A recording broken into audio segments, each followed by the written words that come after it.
എനിക്കിപ്പോ രസകരമായിട്ട് തോന്നുന്ന ഒറ്റ മുഖത്തേ ഉള്ളൂ, കസേര കളി. ഞാനത് കള്ളം പറയണം. പക്ഷെ അമ്മ ഏട്ടനോട് വന്നിട്ട് പറഞ്ഞു ഞാൻ അങ്ങനെ പറയുള്ളൂ. എടാ അമ്മേനെ വിടണ പാവടാ. അതെ വിട്ടതാ. അവൻ അവന്റെ ഇഷ്ടത്തിന് ജീവിക്കുന്നു, ഞാൻ എന്റെ ഇഷ്ടത്തിന് ജീവിക്കുന്നു, അത്രയുള്ള എതിർക്കാം. ആരും അനുസരിക്കേണ്ട കാര്യമില്ല.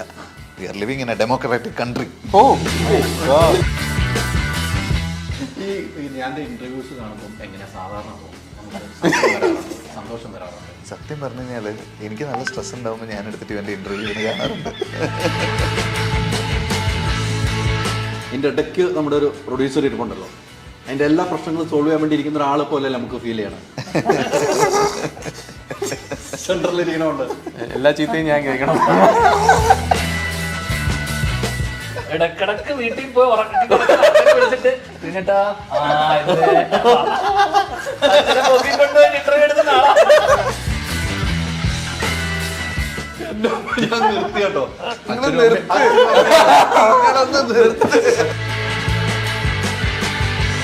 ഹലോ നമസ്കാരം. ഇന്നലെ ഇന്റർവ്യൂ എടുത്തു, പ്രേക്ഷകരെല്ലാം കണ്ടു. പക്ഷെ അതിലൊരു ചോദ്യം ഉണ്ടായിരുന്നു, എവിടെ എൻ്റെ കൂട്ടുകാരൻ ധ്യാൻ എവിടെ ഒന്ന് ധ്യാനിക്കുന്നു ധ്യാൻ. പിന്നെ സെറ്റ് പ്രോപ്പർട്ടി ഞങ്ങൾ ഷർട്ട് മാത്രം മാറിയിട്ടുണ്ട്. ഈ ക്യാമറ 2 ഷോട്ടും അതിന്റെ സെപ്പറേറ്റ് ക്ലോസും അല്ലേ? ഇല്ല എല്ലാവരും ക്ലോസ് ഉണ്ട് കേട്ടോ, എല്ലാവരും ക്ലോസ് ഉണ്ട്. എന്നാ പിന്നെ എന്നെ ഒറ്റയ്ക്ക് ഇരുത്തിയാ പോരെ? അല്ല അത് പോരെ, അത് മതിയോ? ഞങ്ങൾ ഇന്നലെ വന്നതല്ലേ, അത് മതിയോ? നമുക്ക് പുതിയതായിട്ട് എന്താ പറയാ? ഞാനും പുതിയതായിട്ട് നമ്മളെ ദുബായിലെല്ലാം പറഞ്ഞല്ലേ. ഇപ്പൊ മനസ്സിലായല്ലോ, ഇപ്പൊ മനസ്സിലായല്ലോ. കഥ ആർക്കും പറഞ്ഞു കൊടുക്കല്ലേ? അല്ല ഞാൻ പറയില്ല, എന്റെ അടുത്ത് കഥ പറഞ്ഞിട്ടില്ല. ആണോ? അത് നമ്മളെല്ലാം എഡിറ്റ് ചെയ്ത് കളഞ്ഞു. പ്രേക്ഷകർ മുമ്പിൽ പറഞ്ഞു തരാൻ നമ്മൾ എഡിറ്റ് ചെയ്തുള്ളൂ, ഒന്നും നമ്മൾ പുറത്തു വിട്ടിട്ടില്ല. ഈ ഏതോ ഒരു ബിറ്റ് അവസാനം എന്തോ പോയില്ലേ? ഇല്ല ആരും അഭിനയിക്കേണ്ടതായിരുന്നു. എന്തിനാണ് അതൊക്കെ പറയുന്നത്? ഞങ്ങളുടെ കൂടെ അല്ലാത്ത സമയത്ത് ഇന്റർവ്യൂ ചെയ്യണ്ട ഈ പടം ഇറങ്ങുന്നവരെ ധ്യാനെ. അല്ല ധ്യാൻ നാളെ കോഴിക്കോട് പോവല്ലേ, പിന്നെ ഞാൻ മുക്കത്ത് പോകുന്നുണ്ട്. ലോക്കൽ ചാനലിൽ വരും അവിടെ. സംസാരിച്ചവരോട് എന്ത് സംസാരിക്കാൻ? ഇന്നലെ സംസാരിച്ചോട് കംപ്ലീറ്റ് ഒന്നും സംസാരിക്കും. ധ്യാൻ മൊത്തം ഇവരോട് ചോദിച്ചാൽ മതി. ധ്യാനാണ് അങ്ങനെയാണ് സൗകര്യമല്ലേ? ഞാൻ ചോദിച്ചാൽ മതി. ഒന്നുമില്ല, ഇന്ന് ഒരു പാട്ടിറങ്ങി ഗംഭീരമായിട്ടുണ്ട്. നമ്മൾ ഇപ്പൊ തന്നെ നോക്കുമ്പോൾ 1.5 ലക്ഷം പേരായി. നമ്മൾ ഇരിക്കുമ്പോൾ തന്നെ 2 മണിക്കൂറുണ്ട്. അപ്പോൾ ആ സോങ് കണ്ടു കഴിഞ്ഞപ്പോൾ നമുക്ക് നിവിനെയാണ് അതിനകത്ത് കാണിച്ചിരിക്കുന്നത്. അപ്പോൾ നേരത്തെ ഇന്നലെ എൻ്റെ ഇൻ്റർവ്യൂ പറഞ്ഞു ഇവരെല്ലാവരും ഒന്നിനൊന്നിനും മെച്ചമായിട്ട് ഇതിന് ചെയ്തു എന്നുള്ളൂ. എന്തായാലും ഈ സിനിമ സൂപ്പർ ഹിറ്റ് ആകും എന്ന് തന്നെയുള്ള പ്രതീക്ഷയിലാണ് നമ്മളെല്ലാവരും നിൽക്കുന്നത്. ഒരു മാറ്റമില്ല. മലയാള സിനിമയുടെ നല്ല കാലമാണിപ്പം. അതിൽ ആ പുസ്തകത്തിൽ എഴുതി ചേർക്കാൻ പറ്റുന്ന ഒരു സിനിമയാണ് വർഷങ്ങൾക്ക് ശേഷം എന്ന് ഉറച്ച വിശ്വാസത്തോടു കൂടി തന്നെയാണ് ഞാനിവിടെ ഇരിക്കുന്നത്. അങ്ങനെ ആകട്ടെ, തീർച്ചയായിട്ടും. ഓക്കെ, ഞാൻ എന്തായാലും ഞാനെക്കുറിച്ച് ഇന്നലെ ഇവർ കുറച്ച് പറഞ്ഞു. ഞാൻ വളരെ അധ്വാനിച്ച് ചെയ്ത ഒരു സിനിമയാണെന്ന് പറഞ്ഞു. ആ അധ്വാനം എങ്ങനെയാണ്? ചേട്ടന് വേണ്ടി അധ്വാനിച്ചതാണോ? ഡെഫിനറ്റ്ലി. അത് നമ്മള് എനിക്കൊന്ന് ആ സിനിമയിൽ വന്ന എല്ലാവരും, ഞാൻ ഉൾപ്പെടെ ബേസിലായിക്കോട്ടെ, ഏട്ടൻ്റെ പടം. കാരണം അത് ഏട്ടൻ്റെ പടം എന്നുള്ളൊരു ഒറ്റ കാരണം കൊണ്ടാണ് നമുക്ക് ആ സിനിമയോടുള്ള ഏറ്റവും വലിയ അറ്റാച്ച്മെന്റ് എന്ന് പറഞ്ഞാൽ ഏട്ടൻ്റെ പടം. അത് ആ രീതിയിൽ നമുക്ക് ഭയങ്കര പേഴ്സണലാണ്. എനിക്ക് പ്രത്യേകിച്ച്, കാരണം നമ്മൾ 10 വർഷത്തിന് ശേഷം തിര കഴിഞ്ഞിട്ട് 2013 തിര കഴിഞ്ഞ് 2023 ഇന്നൊരു സിനിമ ചെയ്യുന്നു. അപ്പോൾ വർഷങ്ങൾക്ക് ശേഷം ഏട്ടൻ്റെ പടത്തിൽ, വർഷങ്ങൾക്ക് ശേഷം ബേസിലിൻ്റെ കൂടെ, വർഷങ്ങൾക്ക് ശേഷം അളിയൻ്റെ കൂടെ, എന്ന് വെച്ചാൽ നമ്മൾ 2019 കഴിഞ്ഞിട്ട് നമ്മൾ വീണ്ടും 5 വർഷത്തിന് ശേഷം വീണ്ടും ഒരു സിനിമ, ബേസിലിൻ്റെ കൂടെ ഒരു 9 വർഷത്തിന് ശേഷം. അപ്പം പലരുടെയും കൂടെ, നീരജിൻ്റെ കൂടെ വർഷങ്ങൾക്ക് ശേഷം, നിവിൻ്റെ കൂടെ എനിക്ക് മലയാളി ഞാൻ ചെയ്തു. അപ്പം എല്ലാ രീതിയിലും വളരെ പേഴ്സണലാണ് നമുക്ക് ഈ സിനിമ. അപ്പോൾ അപ്പൂനെ എനിക്ക് പരിചയമില്ലെങ്കിലും വന്നതിന് ശേഷം അപ്പുവായിട്ട് ഭയങ്കര ഒരു സൗഹൃദം ഉണ്ടായി. അപ്പം എല്ലാം കൊണ്ടും നമുക്ക് നമ്മുടെ ഒരു എന്താ പറയണ്ടേ, ഒരു ലൈക്ക് ഫാമിലി എന്നുള്ള രീതിയിൽ നമ്മളൊരു ഗ്യാതറിങ് അല്ലെങ്കിൽ ആ റിയൂണിയൻ പോലെ ഫീൽ ചെയ്തു. അപ്പം എല്ലാവരും ഉണ്ടെന്ന് അറിഞ്ഞപ്പോൾ ഭയങ്കര, ഇപ്പം ഞാൻ കഥ കേട്ടിട്ടില്ലാത്ത സമയത്ത് എന്നോട് ആദ്യം എന്ന് പറയുമ്പോൾ ഞാൻ വിചാരിച്ചത് ആ കൂട്ടത്തിൽ ഒരാൾ, അല്ലെങ്കിൽ അത് എന്ത് റോളാണെങ്കിലും ഏട്ടൻ വിളിക്കുന്നു ഏട്ടൻ്റെ പടം എന്ന് പറയുമ്പോൾ തന്നെ നമുക്ക് എന്താ ക്യാരക്ടർ ഒന്നും അറിയണ്ട. കാരണം ബേസിൽ അങ്ങനെ തന്നെയാണ്, ബേസിലൊക്കെ വന്നത് അങ്ങനെയാണ്. ബേസിന് ക്യാരക്ടർ പറഞ്ഞോണ്ട് കഥ അറിയില്ല. ഞാനും ഇനീഷ്യലി കമ്മിറ്റ് ചെയ്യുന്ന സമയത്തും അല്ലെങ്കിൽ ഇനീഷ്യലി ഇത് ചെയ്യാൻ പറയുമ്പോഴും കഥയോ ഒന്നും അറിയില്ല. ഏട്ടൻ്റെ പടത്തിൽ വർഷങ്ങൾക്ക് ശേഷം ഒരുമിച്ച് അഭിനയിക്കുന്നു എന്നുള്ളത് മാത്രമാണ് ദോഷം. പിന്നെയാണ് അളിയൻ പറഞ്ഞപ്പോഴാണ്, ഷാദ് പറഞ്ഞപ്പോഴാണ് ഇതിലിങ്ങനെ ഒരു മെയിൻ ലീഡ് അല്ലെങ്കിൽ മെയിൻ ക്യാരക്ടേഴ്സിൽ ഒന്നാണെന്ന് അറിയുന്നത്. അതും അപ്പു. അപ്പോഴും ഞാൻ വിചാരിച്ചാൽ അപ്പു കഴിഞ്ഞിട്ടായിരിക്കുമല്ലോ സ്വാഭാവികം. കാരണം എന്നെ വെച്ചിട്ട് അല്ലെങ്കിൽ എൻ്റെ ഒരു പരിപാടി അപ്പം പിന്നെയാണ് അറിയുന്നത് അപ്പവും ഒരു ഫ്രണ്ട്ഷിപ്പ്, രണ്ടുപേരുടെ ഫ്രണ്ട്ഷിപ്പാണ്. പിന്നെ വീണ്ടും ആലോചിച്ചു ഇത് എന്തിനാണ് എന്നെ വെച്ച് വീണ്ടും, അങ്ങനെ പല ചോദ്യങ്ങൾ എൻ്റെ മനസ്സിലൂടെ ഇങ്ങനെ കടന്നുപോയി. പിന്നെയാണ് പറഞ്ഞത് ഒരു കമ്മിങ് ഓഫ് ഏജ് അല്ലെങ്കിൽ ഇത്രയും കാലഘട്ടം ഇത്രയും ലുക്ക് മേക്ക് ഒരു സമയത്താണ് പിന്നെ വിളിച്ചിട്ടാണ് പറയുന്നത് മേക്ക് ഓവർ 10ാം ക്ലാസ്സൊക്കെ ഉണ്ട്. അപ്പം അതൊരു പിന്നീടൊരു ചലഞ്ച് അങ്ങനെ, കാരണം കുറേ കാലമായിട്ട് തടി വണ്ണം വെച്ച് നിൽക്കുന്ന സമയത്ത് അപ്പോൾ എന്തിന് വീണ്ടും എന്നെ വെച്ച് എന്നുള്ള ചോദ്യം, എന്നെ വെച്ചെന്നുള്ള ചോദ്യം ഏട്ടനോട് പലരും ചോദിച്ചിട്ടുണ്ട്. കാരണം ഞാൻ വണ്ണം വെച്ചിരുന്ന സമയത്ത് ഏട്ടൻ വേറെ 1-2 സ്ഥലത്ത് കഥ പറയാനൊക്കെ പോയപ്പോൾ അവർ ചോദിച്ച ആദ്യത്തെ ചോദ്യം അതായിരുന്നു, ധ്യാൻ 10ാം ക്ലാസ് എന്നൊക്കെ ചിഹ്നമൊക്കെ ചോദിച്ചിട്ടുണ്ട്, ഒരു ക്വസ്റ്റ്യൻ മാർക്ക്. അപ്പോൾ അവിടെയൊക്കെ പല ചോദ്യങ്ങളും എൻ്റെ മുന്നിൽ ഏട്ടൻ പറഞ്ഞിട്ടുണ്ടില്ല, അവൻ തടി കുറച്ചിട്ട് വരും. കാരണം ഞാൻ നല്ല വണ്ണമുള്ള സമയത്താണ് എന്നെ കാസ്റ്റ് ചെയ്യുന്നത്. അപ്പോൾ അത്രയും വണ്ണത്തിലുള്ള സമയത്ത് 10ാം ക്ലാസ് ക്യാരക്ടറെല്ലാം പെട്ടെന്ന് മെലിഞ്ഞ് ആ ഒരു കോലത്തിലേക്ക് ഷോർട്ട് നോട്ടീസിൽ അല്ലെങ്കിൽ ഇത്രയും സമയത്തിനുള്ളിൽ, ഷോർട്ട് നോട്ടീസ് അല്ല, എനിക്കൊരു 7-8 മാസം സമയം തന്നു. പക്ഷേ എന്നിട്ട് ഞാൻ വലിയ വ്യത്യാസമൊന്നും ഉണ്ടായില്ല. അപ്പോൾ അങ്ങനെ അപ്പോൾ അവിടെയും പലരുടെയും മുന്നിലായിട്ട് ഇങ്ങനെ മറ്റേ ചോദ്യചിഹ്നം പോലെ നിന്നിട്ടുണ്ടാവണം, എങ്ങനെ തടി കുറക്കുന്നുള്ള തടിയായിരുന്നു പ്രധാന ഒരു കൺസേൺ. കാരണം ഇത്രയും കാലഘട്ടമുണ്ട്, ഇത്രയും ഇതുണ്ട്. അപ്പം സെക്കൻഡ് ഹാഫിൽ കുറച്ച് വണ്ണം ഉണ്ടെങ്കിലും കുഴപ്പമില്ല, ആ ക്യാരക്ടർ ആ ഒരു ഏജ് ആയിട്ടുള്ള സാധനത്തിന് കുറച്ച് വണ്ണം ഉണ്ടെങ്കിലും കുഴപ്പമില്ല, അതിൽ ഓക്കെ ആയിരുന്നു. അപ്പം അതിൽ പക്ഷേ അതും ആ ഏജ് ഇങ്ങനെ പ്ലേ ചെയ്യും, അത് വലിയൊരു കൺസേൺ ആയിരുന്നു. അപ്പോൾ അതിന് വണ്ണം ഓക്കെ ആയിരുന്നെങ്കിൽ പോലും ഏജ് എങ്ങനെ പ്ലേ ചെയ്യുന്നുള്ളൊരു കൺസേൺ ഉണ്ട്. മറ്റേത് അപ്പോൾ ഒരു രീതിയിലും ഞാൻ നടക്കുന്നില്ല, ഞാൻ ഫിറ്റ് അല്ല ഈ റോള് ചെയ്യാൻ, മിസ്കാസ്റ്റ് ആണ് എൻ്റെ പെർസ്പെക്റ്റീവ്. കാരണം മിസ്ഫിറ്റ് ആണ്, ഫിസിക്കലി അൺഫിറ്റ് ആണ്, മിസ്കാസ്റ്റ്. അപ്പം ഞാൻ വെച്ചാൽ എന്തിന് ഇങ്ങനെ ഒരു എന്നെ നന്നാക്കാൻ വേണ്ടിയാണോ അല്ലെങ്കിൽ എന്നെ വെച്ചിട്ട് എന്താണ് ഇങ്ങനെ ഒരു ഗ്യാമ്പിൾ, അങ്ങനെയൊക്കെ എൻ്റെ മനസ്സിലൂടെ കടന്നു പോയിട്ടുണ്ട്. അപ്പോൾ ഇടയ്ക്ക് ഇന്റർവ്യൂവിൽ പറയുന്നുണ്ട് ഇതില്ലെങ്കിൽ ഞാനില്ലെങ്കിൽ ഇല്ലെങ്കിൽ അപ്പു ഞാൻ നിവിൻ ഇല്ലെങ്കിൽ ഇതിൽ പടമില്ല എന്നൊക്കെ. അപ്പോഴും എൻ്റെ ചിന്ത എന്തുകൊണ്ടായിരിക്കാം, അപ്പം എനിക്കറിയില്ല അതിൻ്റെ ഉത്തരം ഒന്ന് പറയാം. പിന്നെ തീർച്ചയായിട്ടും പറയണം, അതിന്റെ ഉത്തരം കറക്റ്റായിട്ട് പറയണം. എന്തുകൊണ്ട് ഒരു ചോദ്യത്തിന് ഇട്ടമാണ് ഇതൊക്കെ നമുക്ക് പടം റിലീസായി അടുത്ത ദിവസം ഞാൻ എന്തുകൊണ്ടെന്നുള്ള പറയാം, എക്സ്പ്ലനേഷൻ പറയാം. കാരണം എനിക്കതിന്റെ ചോദ്യത്തിനും ഇതുവരെ കിട്ടിയിട്ടില്ല. അപ്പൊ സിനിമ ഏറ്റവും മോശം കോലത്തിലിരുന്ന സമയത്താണ് ഇങ്ങനെ ഒരു സിനിമ ഏട്ടൻ പറയുന്നത്. കാരണം അതും തടി കുറയ്ക്കുന്ന യാതൊരു ഉറപ്പില്ല. അല്ല, ഞാൻ ഇന്നലെ ചോദിച്ചു തടി കുറയ്ക്കുന്നതിനെ കുറിച്ച്. ചോദിച്ചപ്പോൾ ചേട്ടൻ വിളിച്ച് നിങ്ങൾ തമ്മിലൊരു സംസാരം ഉണ്ടായിരുന്നു, നമ്മൾ തമ്മിൽ സംസാരിച്ചിട്ടുണ്ട് നമ്മുടെ ഒരു ഇന്റർവ്യൂ കണ്ടിട്ട്. നമ്മള് അതിന്റെ ഏറ്റവും രസം എന്ന് വെച്ചാൽ ഒക്ടോബറിൽ ഷൂട്ട്, ഓഗസ്റ്റിലെ മാസം അവസാനം ഓണം, ഓഗസ്റ്റ് വരെ തടി കുറഞ്ഞിട്ടില്ല. ഈ സെപ്റ്റംബർ 1 മാസം കൊണ്ട് എവിടെ തടി കുറയാൻ പോകുന്നു. അതിന്റെ ഇടയ്ക്ക് ഓണസദ്യയും കഴിച്ചു. അതിൽ അന്നും അവിടെ ഉണ്ടായിരുന്നു. ഹൈദർക്കയുടെ വീഡിയോ കണ്ടിട്ടാണ് ഞാൻ ഞെട്ടിയത്. അന്നും അവിടെ ഒരു ഭാരമായിട്ട് ഉണ്ടായിരുന്നു. അതിൽ ഏറ്റവും രസം എന്ന് വെച്ചാൽ കസേര കളി പരിപാടി അറേഞ്ച് ചെയ്തു.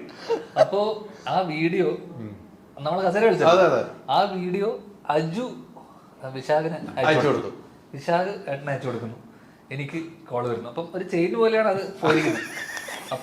അപ്പം വിശാഖ് ദിവ്യ എന്നെ വിളിച്ചിട്ട് ഇങ്ങനെ ഞങ്ങൾ തമ്മിൽ അങ്ങനെ തടി കുറക്കുന്നതിന്റെ പേരിൽ ഉടക്കിന്ന് വെച്ചാൽ ഞാൻ ഏട്ടൻ വിളിച്ചു, കാര്യം പറഞ്ഞു, ഇത് തരണം കുറക്കുന്നത്. ഞാൻ പറഞ്ഞു ഞാൻ ഒന്നും പറഞ്ഞില്ല, ഞാൻ ആ പടത്തിൽ അറിയാലോ, ആ പടത്തിൽ ഞാൻ പോലീസായിട്ട് അഭിനയിക്കുക, വേറെ ആളെ വെച്ചു. ഞാൻ പറഞ്ഞു ഞാൻ എന്റെ ക്യാരക്ടർ പിടിച്ചതാ പെട്ടെന്ന്. ഞാൻ പറഞ്ഞതിന് ശേഷം ഞാൻ ആലോചിച്ചേ നീ വേറെ ആളെ വെക്കോ അപ്പൊ ഞാൻ പെട്ടെന്ന് ഞാനൊന്ന് പറഞ്ഞു പോയി. പിന്നെ ഏട്ടനൊരു മെസ്സേജ് ഒക്കെ അയച്ചു. അപ്പം ഭയങ്കര ഇമോഷണൽ ആയിട്ട് ഹാർട്ട് ഫെൽറ്റ് മെസ്സേജ് ഒക്കെ അയച്ചു. ഞാൻ സംസാരിച്ചു. അത് കഴിഞ്ഞ് പിറ്റേ ദിവസം ദിവ്യ വിളിച്ചിട്ട് എന്നോട് പറഞ്ഞു ഇങ്ങനെ ഇതിനൊക്കെ പ്രശ്നക്കാരൻ. അപ്പൊ വിശാഖ് എന്നോട് പറഞ്ഞു, അളിയൻ എന്നോട് പറഞ്ഞു, അളിയന്റെ കസേര കളി നല്ല രസമുണ്ടായിരുന്നു, അതുകൊണ്ടാണ് ഞാൻ അയച്ചു കൊടുത്തതെന്ന് പറഞ്ഞു എന്നോട്. തമാശയില് ദിവ്യനെ വിളിച്ചിട്ട് പറഞ്ഞു, അപ്പൊ ഞാൻ വിശാഖ അയച്ചെന്ന് എനിക്കറിയാം, കസേര കളി കാണാൻ വേണ്ടി. ഓ, ഇവിടെ ആരും കസേര കളിയുണ്ട്, അവൻ മനഃപൂർവ്വം നിന്റെ അടി വാങ്ങാതെ കാണിക്കാൻ പരാതിയായിട്ട് അയച്ചതാണ്. അപ്പൊ പാര പോയിരിക്കുന്നത് നൻപനാണ്, പാര വെച്ചത് നിങ്ങള്. അപ്പൊ എല്ലാരും ഒരുമിച്ചുള്ള ഒരു വേദി ആയതുകൊണ്ട് എടുത്ത് പറയുന്നത് കൃത്യമായിട്ട് പറയണമല്ലോ. ഇവിടെ അജും കൂടെ ഉണ്ടായിരുന്നെങ്കിൽ ആ ചെയിൻ ഇങ്ങനെ എന്നെ കസേര കളിപ്പിച്ച് അത് വീഡിയോ അയച്ച് അത് അപ്പൊ തന്നെ. എന്റെ ഏറ്റവും രസം അറിയാമോ, നമ്മള് കസേര കളിക്കുന്നു, അത് നിങ്ങൾ അപ്പൊ തന്നെ അപ്ലോഡ് ചെയ്യും. എങ്ങനെ അപ്ലോഡ് ചെയ്യുന്നത്, ഇന്റർനെറ്റിന് പോലും. അത് നമ്മുടെ ഒരു കമ്പനിയുടെ പ്രത്യേകതയാണ്. അത് പ്രൊമോട്ട് സത്യം പറയില്ലേ, അന്നത്തെ ദിവസം ഇടം പറഞ്ഞ അനുസരിച്ച് ഈ പടം നടക്കില്ല. അങ്ങനെ ഒരു സിനിമ തന്നെ നിങ്ങൾ ഇല്ലാതാക്കി. അപ്പോഴാണെങ്കിൽ ഇന്റർവ്യൂ വേണ്ടായിരുന്നു. അപ്പോഴാണെങ്കിൽ സെറ്റ് വർക്ക് നടന്ന് ഏകദേശം 1.5-2 കോടിയോളം ഇൻവെസ്റ്റ് ചെയ്തു. ആ 2 കോടി രൂപ നഷ്ടപരിഹാരം ഞങ്ങൾ തരേണ്ടി വന്നു. ഇപ്പൊ 10 കോടി 100 കോടിയിലേക്ക് എത്താൻ പോകുന്നു. അതുകൊണ്ട് ആ കസേരകളെ ഒരു സംസാരം ഉണ്ടേ അതിലൊരു അച്ചടക്കം ഉണ്ടായപ്പോ ഇല്ലേ? അങ്ങനെ കേൾക്കുമ്പോ ഇത് ഏറ്റവും കൂടുതൽ സന്തോഷിക്കുന്ന ഒരാളിവിടെ ഉണ്ടോ? ട്രാൻസ്ഫോർമേഷൻ കസേര കളി കൊണ്ടാണ് ട്രാൻസ്ഫർ പെട്ടെന്ന് ഫാസ്റ്റ് ആയതെന്നുള്ള എന്ത് സംശയിക്കണം? അല്ല അത് കഴിഞ്ഞപ്പോ അത് ഹൈദർക്ക പറഞ്ഞ കറക്റ്റ് ആണ്. അത് കഴിഞ്ഞിട്ട് ധ്യാനൊരു വഴിത്തിരിവായിരുന്നല്ലേ അല്ല അതിനുശേഷം ധ്യാനൊരു ഫയർ വന്നു. അത് പിന്നെ നമ്മൾ കൂടെ അഭിനയിക്കുന്ന ആർട്ടിസ്റ്റിന്റെ അടുത്തൊക്കെ ചോദിക്കുമ്പോൾ ഏട്ടാ ഒന്നും കഴിക്കുന്നില്ല എന്ന് പറഞ്ഞു എൻ്റെ അടുത്ത്. ഇപ്പൊ ഒന്നും കഴിക്കുന്നില്ല, ആ കൂടെ കുറച്ച് പച്ചക്കറിയും ഇടയ്ക്ക് പ്രോട്ടീനും മാത്രമേ കഴിക്കുന്നുള്ളൂ, വേറെ ഒരു സാധനം കഴിക്കുന്നില്ല എന്ന് പറഞ്ഞു. ബിരിയാണി ഇല്ലാതെ അത് പിന്നെ ഒരു 1.5 മാസം 2 മാസം പിടിച്ചെടുത്തായിരുന്നു. പക്ഷെ ഞാൻ ആ കറക്റ്റ് ആ ഷൂട്ടിന്റെ സമയത്തിന് വേണ്ടി ഇപ്പൊ ഞാൻ പറഞ്ഞ ആ സിനിമ ആ സമയം നടക്കുന്ന ആ സമയത്തിന് വേണ്ടി മാത്രം ക്രാഷ് ഒക്കെ ചെയ്ത് ആ സമയത്ത് കുറച്ചു. പിന്നെ സെക്കൻഡ് ഹാഫ് എത്തിയപ്പോഴും പറഞ്ഞു കുറച്ച് വണ്ണം ഉണ്ടെങ്കിലും കുഴപ്പമില്ലെന്ന് പറഞ്ഞപ്പോൾ കഴിച്ചു കൊടുക്കും. വെയിറ്റ് ചെയ്തിട്ട് പെട്ടെന്ന് കഴിഞ്ഞു തുടങ്ങി. അപ്പൊ turning point എന്ന് ഇവിടെ പറയുന്നത് പക്ഷെ ആ തുടക്കം ഗുണം ചെയ്തു. എന്ത് സംശയിക്കണം? ഒരു പടം തന്നെ ഇവിടെ മൊത്തത്തില് എന്റെ ജീവൻ എന്ന് പോയത് 2.5 കോടിയുടെ സെറ്റും വെച്ചിട്ട് ഞാൻ രാത്രി പോയി അളിയാ ഇതാണ് സംഭവം. അല്ല എന്നോട് ഞാനിത് പറഞ്ഞു. അതാണ് ഇന്നലെ വിനയനോട് ഞാൻ എന്നോട് പറഞ്ഞു അങ്ങനെ ഒരു വിഷയം ഉണ്ടായി, ഇതൊക്കെ കണ്ടിട്ട് ചേട്ടൻ എന്നോട് ഒരു ദേഷ്യപ്പെട്ടിട്ടുണ്ട്. ഞാൻ ദേഷ്യപ്പെട്ടല്ല, ഞാൻ സങ്കടം പറഞ്ഞതാ. അത് ദേഷ്യമായിട്ട് തോന്നിയല്ല, ദേഷ്യപ്പെട്ടത് ഞാനാ. തിരിച്ച് സ്വാഭാവികം. മാറ്റമൊന്നുമില്ല, ഇന്നുവരെ മാറ്റം സംഭവിച്ചിട്ടില്ലല്ലോ. അങ്ങനെ ആ പടത്തിലേക്ക് വന്നു അല്ലേ? നിങ്ങൾ എൻ്റെ അറിവിൽ നിങ്ങൾ രണ്ടുപേരും ധ്യാനം മാറ്റി, നിങ്ങൾ രണ്ടുപേരും ഭയങ്കര സന്തോഷവാനാണ്. ധ്യാനം മാറ്റിയല്ലോ അല്ല അവിടെ വന്ന് ഈ ഷൂട്ട് ചെയ്ത് കഴിഞ്ഞപ്പോൾ നിങ്ങൾ ഭയങ്കര സന്തോഷവാന്മാരാണ്. ഞാൻ അല്ലെങ്കിലും ഞാൻ നേരത്തെ ഇന്റർവ്യൂ പറഞ്ഞു ഈ ഫസ്റ്റ് കോളില് അപ്പു ആണെന്ന് പറഞ്ഞു, രണ്ടാമത്തെ പേര് ധ്യാനാണെന്ന് പറഞ്ഞപ്പോഴേ എനിക്ക് ഭയങ്കര ഹാപ്പി ആയിരുന്നു. കാരണം നമ്മുടെ ബന്ധം അറിയാമല്ലോ, ഞാൻ ഫസ്റ്റ് സിനിമയിൽ വരാൻ തന്നെ കാര്യം ധ്യാനം. അപ്പം ആ ഒരു ചെയിൻ, അപ്പം വർഷങ്ങൾക്ക് ശേഷം ലവ് ആക്ഷൻ ഡ്രാമ ഹൃദയം കഴിയുമ്പം അടുത്തൊരു പടത്തിൽ ഇവർ രണ്ടുപേരുമാണ് മെയിൻ ക്യാരക്ടേഴ്സ് എന്ന് പറഞ്ഞപ്പോൾ തന്നെ എനിക്ക് ഭയങ്കര ഒരു ഹാപ്പി മൊമെന്റ്. അതെനിക്ക് എങ്ങനെ എക്സ്പ്ലെയിൻ ചെയ്ത് പറയണമെന്ന് അറിയത്തില്ല. അപ്പം പിന്നെ ഈ സിനിമ ഞാൻ കഴിഞ്ഞ ആഴ്ച ഫുൾ ഞാൻ മൊത്തത്തിൽ കണ്ടു. അപ്പം മൊത്തത്തിൽ കണ്ടപ്പം അപ്പുവും ധ്യാനും ഇതേപോലെ എല്ലാവരും നല്ല രീതിയിൽ ചെയ്തിട്ടുണ്ട്. അപ്പം ഇത് ഞങ്ങളൊരു ഫാമിലി റീയൂണിയൻ അല്ലെങ്കിൽ എല്ലാ ഫ്രണ്ട്സിന്റെ ഒരു ഒത്തുകൂടൽ. അപ്പൊ ഇത് പ്രേക്ഷകരും അതേപോലെ ഏറ്റെടുക്കുന്ന അതാണ് നമ്മുടെ ആഗ്രഹം. അതെ തീർച്ചയായിട്ടും ഒത്തുകൂടും എന്നുള്ള കാര്യത്തിൽ സംശയമില്ല. അത്രമാത്രം പ്രേക്ഷകർ കാത്തിരിക്കുന്ന സിനിമയാണ്. നമ്മൾ ഇന്നലെ പറഞ്ഞ നമ്മൾ ഒത്തിരി ഹൈപ്പൊന്നും കൊടുക്കണം. നമ്മളൊരു ഇന്റർവ്യൂ നമുക്ക് പേരിന് വേണം, അതുകൊണ്ട് മാത്രം നമ്മൾ ചെയ്യുന്നത് ഇന്നലെ തന്നെ പറഞ്ഞിട്ടുണ്ട്. ഈ ധ്യാൻ്റെ കാര്യങ്ങൾ ഈ പറഞ്ഞ പോലെ ധ്യാൻ അത് കണ്ട് അങ്ങനെ ഒന്ന് പറയും, ധ്യാൻ സ്വാഭാവികമായിട്ട് ദേഷ്യപ്പെടുകയും ചെയ്തു. അപ്പോൾ മനസ്സിൽ എന്തായിരുന്നു, ധ്യാൻ മാറി വരുമോ, എല്ലാം ശരീരം കുറച്ച് എത്തുമോ എന്നുള്ളൊരു സാധനം. ഞാൻ ഉടനെ അർപ്പിതേനെ വിളിച്ചു. അർപ്പിതേനെ വിളിച്ചിട്ട് അർപ്പിത ഇവൻ ഉടക്കിയിട്ട് പോയിട്ടുണ്ട്, എന്താ ചെയ്യേണ്ടത്? ഇല്ല ഏട്ടാ ഞാൻ സംസാരിച്ചോളാം, ഏട്ടൻ ടെൻഷൻ അടിക്കണ്ട, ഞാൻ സംസാരിച്ചോളാം, അതൊക്കെ വരും എന്ന് പറഞ്ഞിട്ട് അർപ്പിത പറഞ്ഞപ്പോ ഓക്കെ അർപ്പിത സംസാരിച്ചോളൂ എന്നുള്ളൊരു ഇതുണ്ടായിരുന്നു. അപ്പം ഈ ഇദ്ദേഹത്തിന് ജീവിതത്തിൽ പേടി അവിടെ മാത്രമുള്ളല്ലേ? അർപ്പിത പറഞ്ഞാൽ കേൾക്കുന്നില്ല. ഞാൻ അതുകൊണ്ടല്ല, ഞാൻ പറഞ്ഞ ഏട്ടൻ എനിക്കൊരു മെസ്സേജ് അയച്ചു, അർപ്പിത വിളിച്ചു, കാര്യം പറഞ്ഞു, പിന്നെ അളിയെ വിളിക്കുന്നേ ഇല്ല കേട്ടോ. ഞാൻ രാത്രി 11 മണിക്കാണ് വിളിക്കണം. സംഭവം എന്ന് വെച്ചാൽ ഒരാള് ദേഷ്യത്തിലിരിക്കുമ്പോ ഒരിക്കലും ഫോൺ വിളിക്കാൻ പോരുത്. എന്റെ ഒരു രസമുണ്ട്, ഞാൻ ഒരു കാര്യം പറയണമെങ്കിൽ ഫോൺ വിളിച്ചിട്ട് കാണാൻ പറയാറുണ്ട്. ഞാൻ നേരിട്ട് പോയി അളിയ ഇങ്ങനെയാണ് കാര്യമേ പറയുള്ളൂ. ഞാൻ ഒരു 10 പ്രാവശ്യം പറഞ്ഞിട്ടുണ്ട്, എന്തെങ്കിലും കാര്യം കമ്മ്യൂണിക്കേറ്റ് ചെയ്യണമെങ്കിൽ നേരിട്ട് പോയി കണ്ട് മനസ്സിലാക്കി അല്ല ഞാൻ പറയാറുണ്ട്. ഞാൻ ഒരിക്കലും ഒരാളുടെ അടുത്ത് ഫോണിൽ കൂടെ ഒരു കാര്യം പറയാറില്ല. ഞാൻ ഇപ്പം എസ്പെഷ്യലി ധ്യാൻ്റെ അടുത്ത് ഞങ്ങൾ അടുത്തടുത്താണ് താമസിക്കണമെന്ന്, അപ്പൊ ഞാൻ ഇതേപോലെ അളിയ കുറയില്ലേ വണ്ണം, കുറയ്ക്കും അളിയ വണ്ണം, ഇങ്ങനെ ഇത് ആൻസർ കിട്ടിയ പോലെ ഇത് ഫോണിൽ നിന്ന് മറ്റേ വിളിച്ചിട്ട് അങ്ങനെ പറയേണ്ട ആവശ്യമില്ല. അപ്പൊ ഞാൻ ഇടയ്ക്കിടയ്ക്ക് ഒരു 15 ദിവസം ഞങ്ങൾ പോവും, കാണാറുണ്ട്. അപ്പൊ ട്രാൻസ്ഫോം. പക്ഷെ എന്റെ ഇതിനകത്ത് ഞാൻ കണ്ടപ്പോൾ ധ്യാനം കുറച്ച് മെലിഞ്ഞ് വരണം. നമ്മൾ എപ്പോഴും വർക്ക്ഔട്ട് ചെയ്യുമ്പോൾ, വർക്ക്ഔട്ട് ചെയ്യണവർക്ക് അറിയത്തുള്ളൂ ഇത്, വർക്ക്ഔട്ട് ചെയ്യുമ്പോൾ അതിന്റെ റിഫ്ലക്ഷൻ 1 മാസം കഴിയുമ്പോൾ കാണാറുള്ളൂ. അതിന് ഇടയ്ക്കിടയ്ക്ക് പറയാറുണ്ട്, പക്ഷെ അതിന് വർക്ക്ഔട്ട് ചെയ്യണം. ഇതൊക്കെ ഇവനിപ്പോ പറയുന്നുണ്ട്. ഇവൻ എന്നോട് ആ സമയത്ത് പറഞ്ഞിട്ടുണ്ട്, പ്രതീക്ഷ പോലെ കുറയുന്നില്ലല്ലോ, പ്രതീക്ഷ പോലെ കുറയുന്നില്ലല്ലോ. എന്നിട്ട് പുറകിൽ ഇങ്ങനെ നിന്നിട്ട് ഇഞ്ചക്ട് ചെയ്തിട്ടാണ്. ഇതിന്റെ ഏറ്റവും വലിയ പ്രശ്നം എന്ന് വെച്ച് കഴിഞ്ഞാൽ ഞാൻ മാത്രം 10ാം ക്ലാസ്, ബാക്കി എല്ലാം ബാക്കി എല്ലാവരും ഡിഗ്രി. അപ്പൂന് ഇതില്ല. ഞാൻ സത്യമായിട്ട് ചിന്തിക്കുന്നുണ്ട്, അപ്പൂനെ 10ാം ക്ലാസ് ആക്കിയിട്ട് ശരീരം വെച്ച് നോക്കിയാൽ അപ്പു ഓൾറെഡി ഫിറ്റ് ആണ്, ലീൻ ആയിട്ടിരിക്കുന്ന ആള്.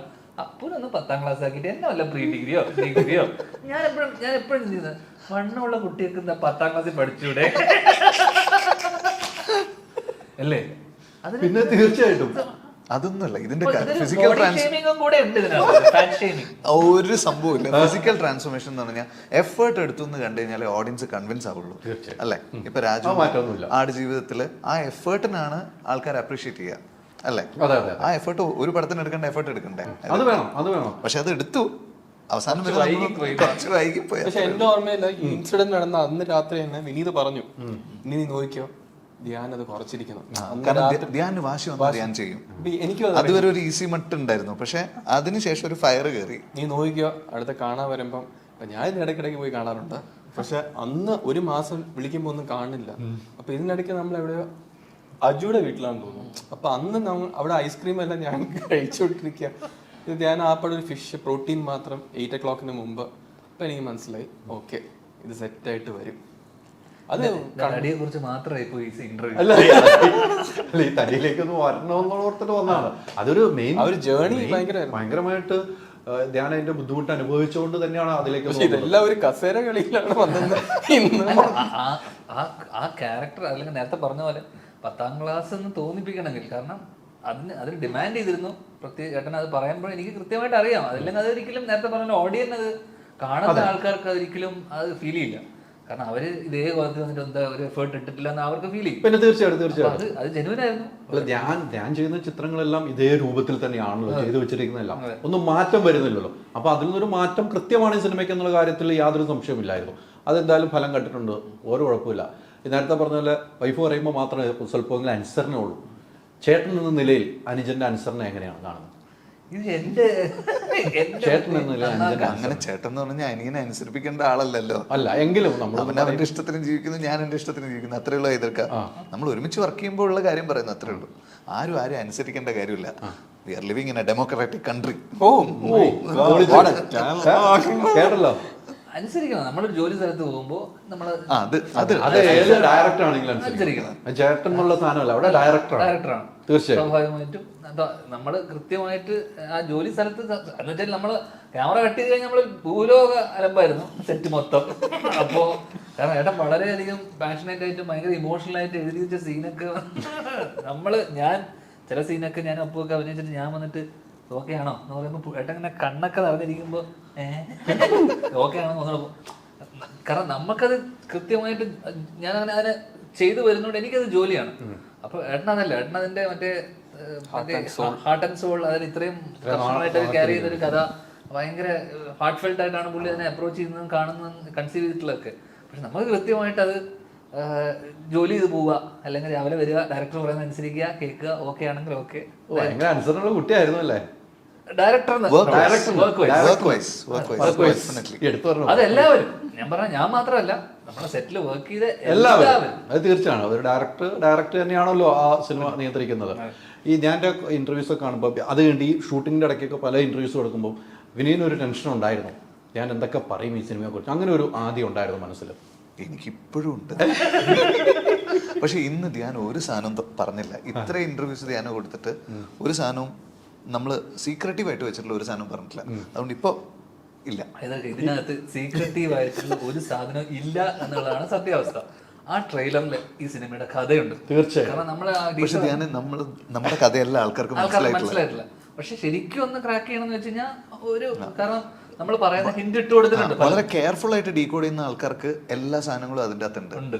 ഒറ്റയടിക്ക് കാണുമ്പോൾ ആ ടീസറിലൊന്നും മനസ്സിലാവില്ല, ട്രെയിലറിൽ പക്ഷെ കഥ ഒളിപ്പിച്ചു വെച്ചിട്ടുണ്ട്. അതെ അതെ തീർച്ചയായിട്ടും. പക്ഷെ അത് കാണുമ്പോൾ തോന്നുന്ന കഥയല്ല. അതെ, കാണുമ്പോൾ തോന്നുന്ന കഥയല്ല, എന്തെങ്കിലുമൊക്കെ വേണമല്ലോ. പിന്നെ വേണ്ടേ? അപ്പൊ എനിക്ക് എനിക്ക് ഞാൻ ഇപ്പം ചോദിച്ചപ്പോഴും ഏട്ടനോട് അന്ന് എന്നോട് പറഞ്ഞപ്പോൾ എല്ലാവർക്കും മനസ്സിലാവുന്ന ഒരു കഥ, എല്ലാവർക്കും അറിയാവുന്ന കഥ പറയുമ്പോൾ അത് അതിൻ്റെതായിട്ടുള്ളൊരു സുഖമുണ്ട്.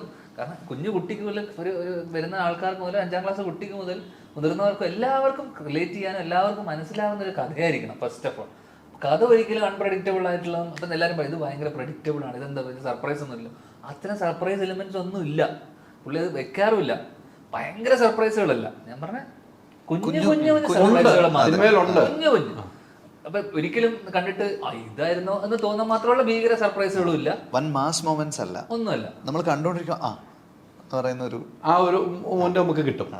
നമുക്ക് സിനിമ കണ്ടിറങ്ങുമ്പോൾ നമ്മൾ മനസ്സിൽ വിചാരിച്ചു പോയ ഒരു സിനിമയായിട്ട് നമുക്ക് കിട്ടും, അത്രേ ഉള്ളൂ എന്ന് നമുക്ക് വിശ്വസിക്കാമല്ലോ. അങ്ങനെയാണല്ലോ സിനിമയുടെ വിജയം. അതെ, ഇതിന്റെ മെറ്റീരിയൽ കാണുമ്പോൾ ഹൈദർക്ക് തോന്നുന്നില്ലേ ഇങ്ങനെ ആയിരിക്കും ഈ അതെ, സിനിമ? അതെ, അതെ. അതിലേക്ക് തന്നെയാണ് ഇത് വന്ന് നിൽക്കുക. പക്ഷെ എങ്ങനെ വരുന്നു എന്തിലൊക്കെ കൂടെ എങ്ങനെയൊക്കെ യാത്ര ചെയ്താണ് വരുന്നത്. അതെ. പിന്നെ സിനിമ, എനിക്ക് തോന്നുന്നു സിനിമ ജെനുവിനായിട്ട് സ്നേഹിക്കുന്ന ആസ്പയറിംഗ് ആയിട്ടുള്ള ഫിലിം മേക്കേഴ്സ് അല്ലെങ്കിൽ മൂവി റിലേറ്റഡ് ആയിട്ടുള്ള ആൾക്കാർക്ക് ഇവർക്ക് കുറച്ചുകൂടെ അതിനെ, എനിക്ക് തോന്നുന്നു ഏറ്റവും കൂടുതൽ ഈ ട്രെയിലർ വന്നപ്പോഴൊക്കെ ഏറ്റവും കൂടുതൽ ആൾക്കാർ എനിക്ക് മെസ്സേജ് അയച്ചായിക്കോട്ടെ, കുറേ പേർക്ക് നമുക്ക് ബന്ധപ്പെട്ട് നിൽക്കുന്ന എല്ലാവർക്കും ഏറ്റവും കൂടുതൽ എനിക്ക് മെസ്സേജ് ചെയ്യുന്ന ഡയറക്ടേഴ്സൊന്നും നമുക്ക് പരിചയമുള്ള ആക്ടേഴ്സും ഇവരൊക്കെയാണ്, മീഡിയ റിലേറ്റഡ് ആയിട്ടുള്ള ആൾക്കാരാണ് കുറേ പേര് മെസ്സേജ് അയച്ചിട്ടുള്ളത്. കാരണം അവർക്കൊക്കെ എവിടേക്കോ ഈ കഥയും അല്ലെങ്കിൽ കഥാപശ്ചാത്തലമൊക്കെ അവർക്കൊക്കെ അതിലുള്ള ഡയലോഗ്സും അതിൽ പറഞ്ഞു വരുന്ന കാര്യങ്ങളൊക്കെ എവിടേക്കോ, കാരണം ഞങ്ങൾക്ക് പേഴ്സണലി റിലേറ്റ് ആയിട്ടുള്ള കുറേ സീനുകൾ ഉൾപ്പെടെയുണ്ട്, എഴുതി വെച്ച ഡയലോഗുകളായിക്കോട്ടെ.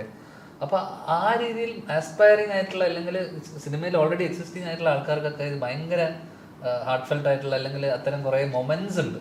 അത്തരം മൊമെന്റുകൾ പഞ്ച് ചെയ്തിട്ടുണ്ട് കൃത്യമായ ജംഗ്ഷനുകളിൽ അത് കൃത്യമായിട്ട് വന്നിട്ടുണ്ട്. തീർച്ചയായിട്ടും. ഈ അപ്പുവും ധ്യാനും വരുമ്പോൾ ഇവർ രണ്ടുപേരും ഒന്നിക്കുന്നു എന്ന് വരുമ്പോൾ അതെങ്ങനെയായിരുന്നു ഒന്ന് മാനേജ് ചെയ്യാൻ ഉദ്ദേശിച്ചത്? അപ്പവും വരുന്നു, ധ്യാനും വരുന്നു, അത് ഞങ്ങളെല്ലാവരും ക്യൂരിയസ് ആയിട്ട് കാത്തുനിന്നൊരു സംഭവമായിരുന്നു, ഇവർ തമ്മിൽ എങ്ങനെയായിരിക്കും ഒരു ഇക്വേഷൻ ഉണ്ടാവുക എന്നുള്ള സാധനമൊക്കെ. പക്ഷേ ഫസ്റ്റ് ഡേ ഇവർ മീറ്റ് ചെയ്ത ദിവസം തൊട്ട് ഇവർ തമ്മിൽ ഭയങ്കര ഒരു കമ്മ്യൂണിക്കേഷൻ ഉണ്ടായിരുന്നു. പിന്നെ ഫാമിലി വൈസ് ആണെങ്കിലും അപ്പൂവിൻ്റെ ഫാമിലിയിലുള്ള എല്ലാവർക്കും ധ്യാനം ഭയങ്കര ഇഷ്ടമാണ്. ധ്യാൻ്റെ ഇൻ്റർവ്യൂവും കാര്യങ്ങളൊക്കെ അവർ ഭയങ്കര എൻജോയ് ചെയ്യുന്നത്. അപ്പോൾ ധ്യാനാണ് അപ്പൂവിൻ്റെ കൂടെ അഭിനയിക്കുന്നത് എന്നുള്ളതിൽ അവരെല്ലാവരും ഓൾറെഡി ഭയങ്കര ഹാപ്പിയാണ്. അപ്പോൾ അവർ പറഞ്ഞിട്ട് ധ്യാനിനെ പറ്റിയിട്ടൊരു പിക്ചർ ധ്യാനെ കാണുന്നതിന് മുമ്പ് തന്നെ അപ്പൂനുണ്ട്. അപ്പോൾ അതിൻ്റെ ഒരു പോസിറ്റിവിറ്റിയും കൂടെ ഉണ്ട്. പിന്നെ ഹൃദയത്തിൽ അപ്പു വർക്ക് ചെയ്തതിൻ്റെ കഥകളൊക്കെ വിശാഖ് പറഞ്ഞിട്ടും ഒക്കെ ധ്യാനിനറിയാം. അപ്പോൾ ധ്യാനും ആ ഒരു രണ്ടുപേർക്കും രണ്ടുപേരെ മീറ്റ് ചെയ്യുമ്പോൾ ആ ഒരു പോസിറ്റീവായിട്ടുള്ള ഒരു നോട്ടിലാണ് രണ്ടുപേരും മീറ്റ് ചെയ്യുന്നത്. പിന്നെ ഇവർ പെട്ടെന്ന് കമ്പനിയായി. ഫസ്റ്റ് ഡേ തന്നെ നമ്മൾ ഭയങ്കര ക്രൂഷ്യൽ ആയിട്ടുള്ള ഒരു സീൻ നമ്മൾ ഷൂട്ട് ചെയ്തതാണ് ഈ സീക്വൻസ്. അപ്പൊ ഇത് ഞങ്ങള് രണ്ടുപേരും ആ സീക്വൻസിന് മുന്നേ തുടങ്ങുന്നതിന് ഫസ്റ്റ് ടേക്കിന് മുന്നേ, ആ ഷോട്ടിന് മുന്നേ മാറി നിന്നിട്ട് ഞങ്ങൾ ആക്ച്വലി മാറി നിന്ന് ചായ കുടിച്ച് സിഗരറ്റ് വലിച്ച, അത് ഷോട്ടിലുള്ളതല്ല. ഞങ്ങൾ രണ്ടുപേരും മാറി നിന്ന് സിഗരറ്റ് വലിച്ചപ്പോ അളിയൻ അവിടെ പോയിട്ട് ഫോട്ടോ എടുക്കുന്ന പറഞ്ഞിട്ട് ഫോട്ടോഗ്രാഫറിനെ ഫോട്ടോ എടുപ്പിച്ച് ഫോട്ടോ ഭയങ്കര ഗംഭീര ഫോട്ടോ ആയി മാറി. സംഭവിച്ച ഞാൻ ദൂരത്തുനിന്ന് കാണുമ്പോൾ ഇവരുടെ ക്യൂട്ട്, എനിക്ക് പേഴ്സണലി ഭയങ്കര ഒരു രസമായിട്ട് തോന്നി ഇവരുടെ കെമിസ്ട്രിയും അവർ സംസാരിക്കുന്ന രീതിയും എല്ലാം. അപ്പൊ ഫോട്ടോഗ്രാഫർ ഞാൻ പിടിച്ച് വന്നിട്ട് ഈ സ്മെൽ എടുക്കാൻ പറഞ്ഞു. ഫസ്റ്റ് എനിക്ക് തോന്നുന്നു നിങ്ങള് ഫസ്റ്റ് അതിൽ വന്നപ്പോ ഫസ്റ്റ് ഫോട്ടോ ആണ് ഇപ്പം ഏറ്റവും കൂടുതൽ പ്രേക്ഷകർ ഏറ്റെടുത്തുന്ന ഫോട്ടോയാണ് കേട്ടോ. ഇനി സീനിൽ ഇല്ല എന്ന് നിങ്ങൾ പറഞ്ഞാലും ഞാൻ ഇത് കഴിഞ്ഞ ഉടനെയാണ് നമ്മൾ ആ ഏറ്റവും ക്രൂഷ്യൽ ആയിട്ടുള്ള സീനാണ് ഫസ്റ്റ് ഡേ തന്നെ ഇവർ ഒരുമിച്ച് ആ കോമ്പിനേഷൻ വരുന്നത്. പക്ഷെ ആ സീൻ കഴിഞ്ഞപ്പോഴേക്കും നമുക്ക് ഇവർ നന്നായി കണക്ട് ആവുന്നുണ്ടല്ലോ. ഇപ്പൊ വിശാഖ് എന്നോട് വന്നിട്ട് രണ്ടെണ്ണത്തിനെ ഒരുമിച്ച് കാണുമ്പോൾ ഒരു മാജിക് ഫീൽ ചെയ്യുന്നുണ്ടല്ലോ, ഒരു തരിപ്പ് കിട്ടുന്നുണ്ടല്ലോ എന്ന് പറഞ്ഞു. അപ്പൊ അത് നമ്മുടെ ക്രൂവിലുള്ള ആൾക്കാർക്ക് കിട്ടുന്നുണ്ടായിരുന്നു. കുറേ കാലമായിട്ടുള്ള സുഹൃത്തുക്കൾ, ഇപ്പം നിവിനും അജുവും ഒരുമിച്ച് വരുമ്പോൾ എനിക്ക് എപ്പോഴും ഇൻസ്റ്റൻ്റ്ലി അത് ക്ലിക്ക് ആവാറുണ്ട്. അതുപോലെ ഇപ്പോൾ സൗബിനും ഫഹദും, അങ്ങനെ ചില സൗബിൻ ബാസി, അപ്പോൾ അങ്ങനെ ചില ആർട്ടിസ്റ്റ് വരുന്ന സമയത്ത് നമുക്ക് ഇൻസ്റ്റൻ്റ്ലി ഒരു സാധനം തോന്നുന്നുണ്ടല്ലോ. അപ്പോൾ അത് ഫസ്റ്റ് ഡേ തൊട്ട് ഇവർക്ക് നമുക്ക് മോണിറ്ററിലല്ല നമ്മുടെ ഷോകളിൽ കാണുമ്പോൾ തൊട്ട് ഫീൽ ചെയ്യുന്നുണ്ടായിരുന്നു. അത് കൃത്യമാണ്. ഓരോരുത്തർ ഒരുമിച്ച് കൂടുമ്പോൾ അത് കൃത്യമായിട്ട് നമുക്ക് മനസ്സിലാക്കിയെടുക്കണമെങ്കിൽ അത് നല്ല കഴിവോടുകൂടി മനസ്സിലാക്കി. ഇപ്പോൾ നിങ്ങളിപ്പോൾ ഇരിക്കുമ്പോൾ തന്നെ നമുക്കൊരു വൈബ് കിട്ടുന്നതിന് അതിൻ്റെ ഇടയ്ക്ക് നമ്മുടെ ഒരു പ്രൊഡ്യൂസർ ഇരിപ്പുണ്ടല്ലോ, അതിൻ്റെ എല്ലാ പ്രശ്നങ്ങളും സോൾവ് ചെയ്യാൻ വേണ്ടി ഇരിക്കുന്ന ഒരാളെ പോലെ നമുക്ക് ഫീൽ ചെയ്യണം. സെൻട്രലിൽ ഇരിക്കണമുണ്ട്, എല്ലാ ചീത്തയും ഞാൻ കേൾക്കണം. ഈ ഞാൻ ഇന്റർവ്യൂസ് കാണുമ്പോൾ എങ്ങനെയാ സാധാരണ തോന്നുന്നു? നമുക്ക് സന്തോഷം വരാറുണ്ട്. സത്യം പറഞ്ഞു കഴിഞ്ഞാൽ എനിക്ക് നല്ല സ്ട്രെസ് ഉണ്ടാകുമ്പോൾ ഞാൻ എടുത്തിട്ട് എൻ്റെ ഇന്റർവ്യൂ കാണാറുണ്ട്.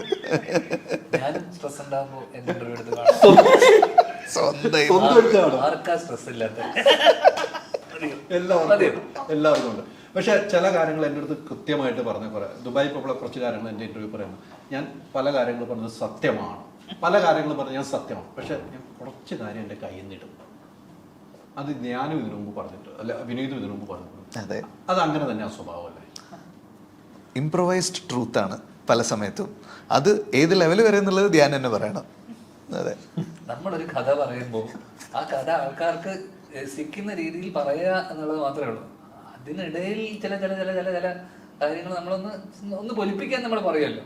അത്തരത്തില് ഞാൻ ഒരു അടിസ്ഥാനമില്ലാതെ അല്ലെങ്കിൽ ഒരു പ്ലാറ്റ്ഫോം ഇല്ലാതെ നമ്മൾ പോയിട്ടൊരു അടിച്ചേൽപ്പിക്കുന്ന അല്ലെങ്കിൽ ഒരാളെ പറ്റി ഇല്ലാത്തത് പറയാറില്ല. പ്രത്യേകിച്ച് അമ്മയുടെ പൊറോട്ട കറി എടാ അമ്മേനെ വിടറാ പാവടാ. അതെ വിട്ടതാ, അമ്മേനെ പക്ഷെ അതൊക്കെ അമ്മ പറഞ്ഞത് ഞാൻ എന്തിനു ഞാൻ അത് കള്ളം പറയണം. പക്ഷെ അമ്മ ഏട്ടനോട് വന്നിട്ട് പറഞ്ഞു ഞാൻ അങ്ങനെ പറയുമെന്ന്. പക്ഷെ എനിക്ക് തോന്നുന്നില്ല ഇത്. അമ്മ അങ്ങനെ പറഞ്ഞു എന്നുള്ളത് കേട്ട ആളാണല്ലോ ഞാൻ. പക്ഷെ അമ്മ അമ്മ ഒരിക്കലും പറഞ്ഞു കാണും, പക്ഷെ അത് അമ്മ ആശുപത്രിയിലാ പറഞ്ഞെന്നുള്ളത് ഞാൻ വിശ്വസിക്കൂല. കാരണം അച്ഛൻ ആശുപത്രിയിൽ കിടക്കുന്നത് ആ കോണ്ടെക്സ്റ്റ് ഭയങ്കര ക്യാച്ചിയാണ്. പക്ഷെ ആ കഥ നടന്നതായിരിക്കും, അവിടെ നടന്നതായിരിക്കും എന്ന് എനിക്ക് വിശ്വാസമില്ല. ഇതിനിടയിൽ ഒരു സംഭവം ഉണ്ടായി എന്ന് വെച്ച് കഴിഞ്ഞാൽ അതിന് മുന്നേ നടന്ന ഒരു സംഭവം എന്ന് വെച്ചാൽ ഇത് പറയാൻ ഇതിലൊരു കണക്റ്റഡ് ആയിട്ടുള്ള അച്ഛൻ ഐസിയുലാണ്. എനിക്ക് തോന്നുന്നു നമ്മുടെ സമയത്താണ് ആ സമയത്താണ് തോന്നുന്നല്ലേ. അങ്ങനെ ഒരു ഹോസ്പിറ്റലാണ്. അപ്പം ഹോസ്പിറ്റലിൽ കയറി അമ്മ റൂമിലോട്ട് കയറി കഴിഞ്ഞതിന് ശേഷം ആ റൂമിലോട്ട് കയറുന്ന സമയത്ത് അമ്മ പെട്ടെന്ന് ഒരു കുട്ടി വന്നിട്ട് ആ റൂമൊക്കെ തുറന്നു നോക്കിയിട്ട് അച്ഛൻ എന്താണ് അവസ്ഥ ഭയങ്കര ക്രിട്ടിക്കലായിട്ട് നിൽക്കുന്ന സമയത്ത് അമ്മ വന്നിട്ട് കെറ്റിലും ഇല്ല, മര്യാദ കയറ്റി മര്യാദ ഒന്നുമില്ല. മറ്റേ ഹോസ്പിറ്റലിൽ എല്ലാ ഫെസിലിറ്റി ഉണ്ട് മോളെ, ഇത് എന്ത് ഹോസ്പിറ്റലായിരുന്നു?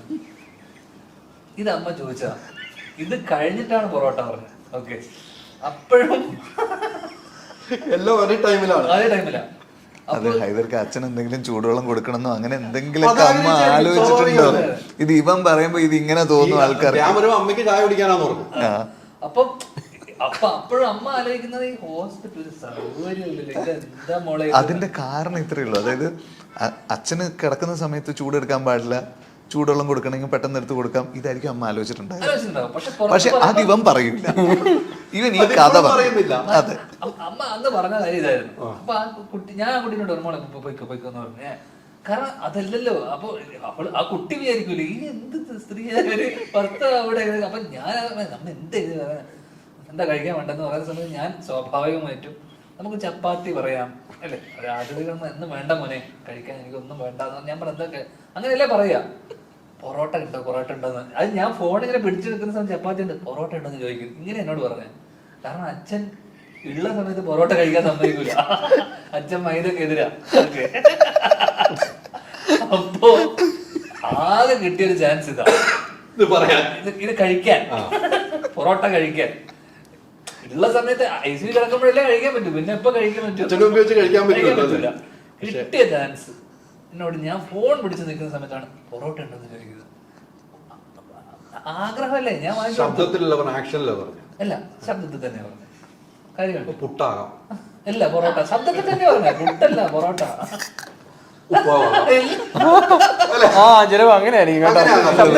ചോദിക്കുക അമ്മയുടെ കാര്യം വിട് പ്ലീസ്. പുട്ടായാലും പൊറോട്ട ചപ്പാത്തി ചോദിച്ചു. ഞാൻ വാങ്ങിച്ചും കൊടുത്തു, ഓർഡറും ചെയ്തു. പക്ഷെ അത് ഞാനൊരു കഥയായിട്ട് സ്ഥലത്ത് പറഞ്ഞു, അത്രേ ഉള്ളൂ. നിങ്ങൾ വീണ്ടും വീണ്ടും പറയിപ്പിക്കുന്നുണ്ടല്ലോ. അല്ലല്ല, ഞാൻ പറഞ്ഞു. പക്ഷെ ഈ കഥ സത്യമല്ല എന്ന് അമ്മ ഏട്ടനോട് എന്തോ പറഞ്ഞു കേട്ടു. ഞാൻ എന്നോടൊന്നും പറഞ്ഞിട്ടില്ല, അത് വിട്ട്. വീണ്ടും ഈ ഇന്റർവ്യൂ ആണല്ലേ എല്ലാം. ഞാൻ കള്ളം പറയുന്ന ആളായി മനസ്സിലായില്ലേ. അപ്പൊ ഇതിൽ ആരാ സത്യം പറയുന്നുള്ള സംശയം കേൾക്കുന്ന ആൾക്കാർക്കും തോന്നും ഞാൻ കള്ളം പറയണം. പക്ഷെ സത്യം ഇവിടെ നടന്നത് ഞാൻ എങ്ങനെ തെളിയിക്കും? തെളിയിക്കണ്ട ഇനി. അപ്പൂല്ല പുട്ടുമില്ല പൊറോട്ട. അപ്പോ പുട്ട് തന്നെ പോയി എനിക്ക് കുഴപ്പമില്ല. അയ്യോ, അപ്പോ പുട്ട് ഓക്കെ.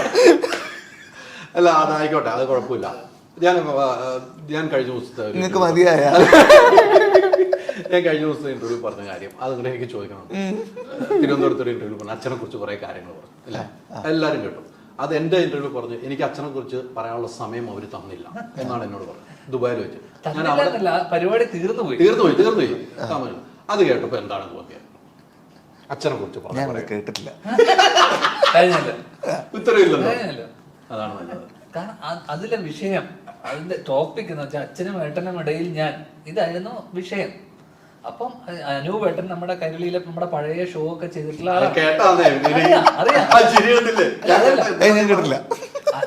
എനിക്ക് മെസ്സേജ് അയച്ചിരുന്ന അതാ പറഞ്ഞേ, ഇതിന് മറുപടി പറയാനുള്ള ഇത് കൊണ്ടായിരിക്കും പറഞ്ഞിട്ടുണ്ടാവുക. പക്ഷെ ഞാൻ അന്ന് പറഞ്ഞൊരു കാര്യത്തിനകത്ത് അനൂപേട്ടൻ അങ്ങനെയുള്ള ചോദ്യങ്ങൾ, അനൂപേട്ടൻ അത്യാവശ്യം അച്ഛനും ഞാനും ഇടയിൽ ഉണ്ടായിട്ടുള്ള സംഭവങ്ങളൊക്കെ അറിയുന്ന ആളാണ്, കുടുംബ സുഹൃത്താണ്. അച്ഛൻ അനൂപേട്ടനോട് എന്റെ കാര്യങ്ങളൊക്കെ ഷെയർ ചെയ്തിട്ടുണ്ട്. അപ്പൊ അനൂപേട്ടൻ എന്നോട് അങ്ങനെ ഒരു ചോദ്യം ചോദിച്ചപ്പോഴാണ് ഞാൻ ആ മൊത്തം സിനാരിയോ, അന്ന് നടന്ന സംഭവങ്ങളൊക്കെ ചെറിയ രീതിയിൽ പറഞ്ഞത്. അതായിരുന്നു ടോപ്പിക്. അപ്പം സ്വാഭാവികമായിട്ടും അന്ന് നടന്ന സംഭവത്തിനെ വെച്ച് ഞാൻ പറഞ്ഞതെന്ന് വെച്ച് കഴിഞ്ഞാൽ, അച്ഛൻ എന്തുകൊണ്ട് പക്വതയോടെ അന്ന് എന്നോട് പെരുമാറില്ല. ഏത് അച്ഛൻ എന്നെ ഇരുത്തിക്കൊണ്ട് മോനെ എന്താ മോനെ ചെയ്യാൻ ആഗ്രഹിക്കുന്നത് ചോദിച്ചില്ല, എന്താ മോനെ പറ്റിയത്. അങ്ങനെ പറയാൻ പറ്റുന്ന ഒരു ബാല്യമായിരുന്നില്ല ഹൈദർ കൈവന്റെ.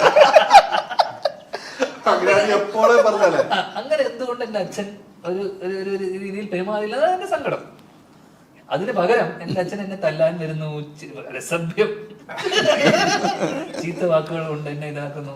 പക്ഷെ സ്നേഹം കൂടുമ്പോഴാണ് അവിടെ ചീത്ത പറയാനും ദേഷ്യപ്പെടാനും ഒരു പേരന്റിന് അത് സത്യമാണ് കേട്ടോ. നിങ്ങൾ ഭയങ്കര മോശം പേരന്റാണ്. സ്നേഹം കൂടുമ്പോ ചീത്ത പറയണോ? അല്ല, അത് സ്നേഹത്തിൽ മകനെ എന്താണ് മോനെ മോന്റെ പ്രശ്നം, മോൻ എന്തുകൊണ്ട് പഠിക്കാൻ മകനെന്നൊക്കെ വിളിച്ചിരുന്നു ഒരു അറ്റത്ത് മകനെന്നൊക്കെ ഉണ്ടായിരുന്നു. എന്തിലും വരുമ്പോഴായിരുന്നു. ഇതിന്റെ ഏറ്റവും രസം എന്ന് വെച്ച് കഴിഞ്ഞാൽ, ഈ ഡാഷ് മോൻ എന്ന് പറയുമ്പോ പുള്ളിയെ തന്നെയല്ലേ വിളിക്കുന്നത്. അതിന്റെ ഒരു ഐറണിയും കൂടെ ചിന്തിക്കണം. എന്തിനാണ് ഇങ്ങനെ വിളിക്കുന്നത്? നിങ്ങളെ തന്നെയല്ലേ മനുഷ്യ. ഞാൻ നിർത്തി കേട്ടോ.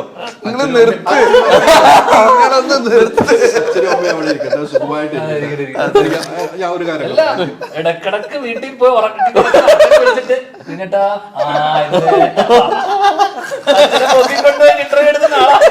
ഞാൻ ഒരു കുറച്ചാളും എന്നോട് പറഞ്ഞു, എന്നെ അച്ഛൻ വിളിച്ചു രാവിലെ 7:30 മണിക്ക് പറഞ്ഞു ഒന്നിങ്ങോട്ട് ഒരു കാര്യം പറയാനുള്ളത്.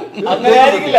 7:30 മണിക്ക് എന്നെ വിളിക്കുന്നു. അപ്പൊ ഞാൻ ഉറക്കു ഞാൻ തിരിച്ചു വിളിച്ചു. എവിടെയാന്ന് ചോദിച്ചു. ഞാൻ വീട്ടിലേക്ക് വരാൻ പറഞ്ഞു.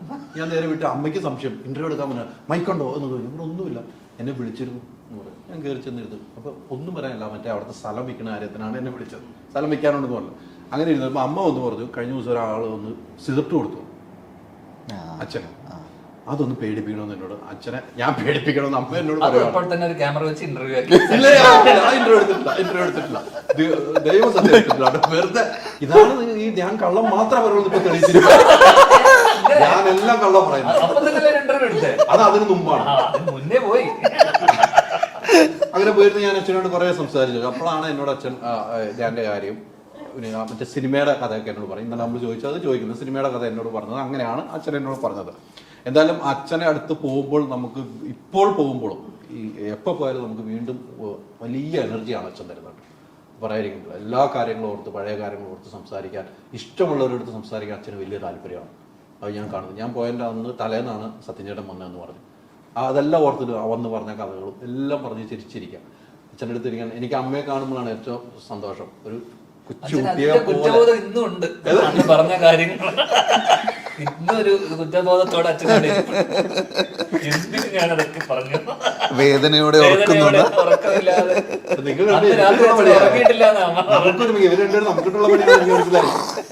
ഇതൊരു ട്രയാങ്കിള് പോലെ പോവല്ലേ,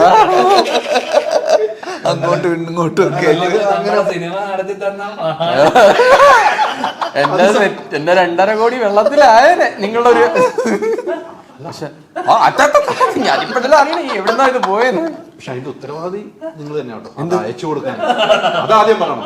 അവിടെ നിന്ന് നേരെ അജുവിന് പോയി, അജുവിന് നേരെ ഇവിടെ വന്നു. ഇവിടെ അജു നോക്കിയിരുന്നിട്ട് അയച്ചോ.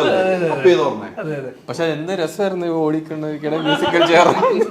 അതൊക്കെ നമുക്ക് സിനിമയിലേക്ക് തിരിച്ചൊന്ന് വരികയാണെങ്കിൽ, സിനിമ കല്യാണി അല്ലേ, കല്യാണിയുടെ ഒരു റോളൊക്കെ എങ്ങനെയായിരുന്നു? സിനിമയുടെ കഥ പറയാതെ പോകണം. കല്യാണി എത്തിക്കഴിഞ്ഞപ്പോഴേ ഇവര് കല്യാണിയുടെ ഇന്റർവ്യൂ എടുത്തപ്പോൾ ഞാൻ ചോദിച്ചു, അപ്പുവായിട്ട് എങ്ങനെ, അപ്പുയെ കുറിച്ച് എനിക്കൊന്നും പറയാനില്ല. നമ്മൾ പെട്ടെന്ന് എസ്കേപ്പ് ആയിട്ട് പോയി. കല്യാണം അത് അമ്മു എവിടെ പോയി കഴിഞ്ഞാൽ അപ്പുവിനെ പറ്റിയിട്ടുള്ള ചോദ്യം ചോദിക്കുന്നോണ്ടായിരിക്കും. അല്ല, ഇതില് 70s ഒരു ക്യാരക്ടറായിട്ട് തന്നെയാണ് അമ്മു വരുന്നത്. അപ്പോൾ ഇവർ തമ്മിൽ ഉള്ള ചില മൊമെന്റ്സും കാര്യങ്ങളൊക്കെ ഉണ്ട്. അതിൽ കൂടുതൽ എനിക്ക് പറയാൻ പറയരുത്, പറഞ്ഞാൽ ഞാൻ കട്ട് ചെയ്ത് കളയുള്ളൂ. എന്താ പിന്നെ എന്തിനാ നിങ്ങൾ ചോദിച്ചേ? കല്യാണി വന്നു കഴിഞ്ഞിട്ടുള്ള ഒരു സെറ്റില് വന്ന സമയത്ത് വന്ന ഉടനെ അമ്മു ഇങ്ങനെ പറഞ്ഞു തറവാട്ടിൽ തിരിച്ചു വന്ന പോലെ ഉണ്ടെന്ന് പറഞ്ഞു. അതെല്ലാം ഫസ്റ്റ് പറഞ്ഞത് അതാണ്. അല്ല ഫസ്റ്റ് അവിടെ മെഡ്രാസിലെല്ലാം ഭയങ്കര പ്രൊഡ്യൂസർമാരെല്ലാം ഇങ്ങനെ മറ്റേ അനക്കൊണ്ട എന്താ മറ്റേ AC അതായത് മറ്റേ ഈ ഫസ്റ്റ് ഫ്ലോറിലേക്കൊക്കെ എത്തണമെങ്കിൽ അനക്കൊണ്ട എന്ന് പറയുന്ന ഒരു സാധനം വെച്ച് കഴിഞ്ഞാൽ അകത്തേക്ക് മറ്റേ AC കിട്ടുള്ളൂ. അപ്പൊ അത് വേണമെന്ന് പറഞ്ഞു. അപ്പൊ വിശാഖ് എന്ത് വേണമെന്ന് പറഞ്ഞു കഴിഞ്ഞാലും വിശാഖിന് ആദ്യം ടെൻഷനാ. ഇതിന്റെ ബില്ലാണല്ലോ വിശാഖ് ആലോചിക്കുന്നത്. ഇതൊക്കെ ആർട്ടിസ്റ്റിന് ആവശ്യമുള്ള സാധനമാണ്. അപ്പൊ ഇവ കുറെ പേര് വിളിച്ച് എന്തൊക്കെ പറഞ്ഞു, ഞാൻ അമ്മു അല്ലേ ഒരു കുഴപ്പമില്ല, ഏത് ചൂടിലാണെങ്കിൽ ഇവിടെ ഇരുന്നോളൂ. അങ്ങനെ എല്ലാ ചൂടിലും ശരിയായി. അല്ല വന്നപ്പോ വിശാഖ് പറയുന്നു. പക്ഷെ ഈ അനക്കൊണ്ടൊക്കെ ഉണ്ടായിരുന്നു നമ്മുടെ സെറ്റില്. ഏതനക്കൊണ്ട? ഞാൻ കൊടുത്തില്ല. അല്ല ഉണ്ടായിരുന്നല്ലോ. അത് ആ പാട്ട് സമയത്ത് നമ്മള് വെച്ചിരുന്നു. ആ ശരി ശരി, ഞാൻ കൊടുത്തു കേട്ടോ. 2 ദിവസം കൊടുത്തു. 2 ദിവസം ആ പാട്ട് സോങ്ങിന് വീശി കൊടുത്തോ? അല്ല അത് ഞാൻ കൊടുത്തില്ല അനക്കൊണ്ട. അടുത്ത് വന്ന് ഇതിന് പകരം വീശി തരണം എന്ന് പറഞ്ഞു. ഞാനാ മൊത്തം വീശി കൊടുക്കേണ്ടി. നന്നായിട്ട് പണിയെടുപ്പിക്കും വിശാഖിന്. ഫസ്റ്റ് പടം തൊട്ടിട്ട് ട്രക്കിങ്ങിന് ഇതേപോലെ അസിസ്റ്റന്റിനെ ഇവൻ കട്ട് ചെയ്തു. അപ്പോ അല്ല അസിസ്റ്റൻസ് ആണെന്ന് പറഞ്ഞു. എന്താ അസിസ്റ്റൻസ് ഒന്നും പറ്റില്ല, ഇത്ര ചെറിയ അസിസ്റ്റൻസ്. അപ്പൊ അമ്മ എന്ത് ചെയ്തെന്ന് വെച്ചാൽ ഞാൻ ബാഗ് സാധനങ്ങളൊക്കെ താൻ തന്നെ അങ്ങ് പിടി, ഞാൻ കയറട്ടെ. വിശാഖിന്റെ എന്റെ വിശാഖ് അമ്മുവിന്റെ ബാഗ് തോളത്തു, എന്റെ ബാഗ് മല കയറുന്ന മൂന്നാറ് എന്നെ മൊത്തം. പക്ഷെ ആ കാശ് അങ്ങനെ മറ്റേ തിരുമലിന് കൊടുക്കേണ്ടി വന്നു. അങ്ങനെ പൈസ പോയല്ലോ. പക്ഷെ നമ്മൾ എന്ത് ലാഭിച്ചാലും ആ പൈസ നഷ്ടപ്പെട്ടല്ലോ. പക്ഷെ പൈസ നഷ്ടപ്പെട്ടില്ല, ഞാൻ കൊടുത്തൊന്നുമില്ല. എനിക്ക് അത്രയും എന്റെ ബോഡി ഉണ്ട്, അങ്ങനെ ചെയ്യേണ്ട ആവശ്യമുണ്ടോ? അല്ല അമ്മ വന്നു കഴിഞ്ഞപ്പോൾ കാര്യങ്ങൾ പല ഇന്റർവ്യൂവിൽ ഈ കാര്യങ്ങളാണ് പറഞ്ഞത്. എന്റെ തറവാട് വീട്ടിലേക്ക് പോയ ഒരു ഫീല് മാത്രമാണ് എനിക്ക് ഉണ്ടായത്. വേറെ ഒന്നും ഞാൻ സിനിമയെ കുറിച്ച് പറയില്ല. അവിടെ നിന്ന് പറഞ്ഞു കഴിഞ്ഞാൽ അവിടെ പ്രശ്നമാകുമെന്ന് പറയാം. ഒരു ഇന്റർവ്യൂവിലും പറയാം. അതിന് 2-3 സിനിമയുടെ ഇന്റർവ്യൂ ആയിട്ട് വന്നപ്പോൾ ഇത് തന്നെ പറഞ്ഞിട്ടുള്ളൂ. ഈ ധ്യാൻ ആദ്യമായിട്ടല്ലേ അമ്മ കാണുന്നതും?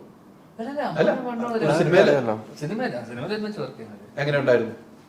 എനിക്ക് അമ്മയായിട്ട് കോമ്പിനേഷൻ കുറവായിരുന്നു. എന്നുവെച്ചാൽ എനിക്ക് ഒരു 2 സീനില് നമ്മളെല്ലാവരും ഒരുമിച്ചുള്ള ഒരു സീനിലുണ്ടായിരുന്നു. എല്ലാ കോമ്പിനേഷൻസ് ടോക്കി സാധനങ്ങളൊക്കെ കുറവായിരുന്നു അല്ലേ?